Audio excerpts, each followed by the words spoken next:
I am the Tofu Golem. Please enjoy the video. You start by confirming your device supports Face ID and that iOS is up to date. This avoids compatibility surprises. You register a clear, consistent Face ID scan in Settings Face ID and Passcode.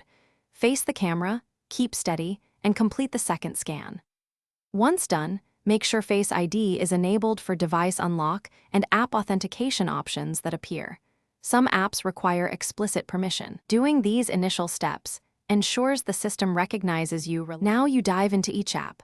Open the target application and navigate to its settings or account area where security options live. You look for security, privacy, or a Face ID toggle. Enable it so the app can request authentication. If the app asks for permission, grant it. This often creates a link between the app and iOS Face ID. Once enabled, test by closing and reopening the app. You should see the Face ID prompt and gain access without typing your password. Finish by validating reliability.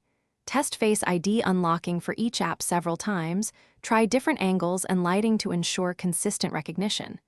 If an app refuses Face ID, restart the device and test again. If problems persist, toggle the app's Face ID setting off and on, or reinstall the app. As a deeper fix, reset Face ID in settings and re-enroll your face. If none of that works, make sure the app is updated and that iOS privacy permissions still allow Face ID. This usually resolves lingering issues. Thanks for watching. Consider subscribing if we helped you today.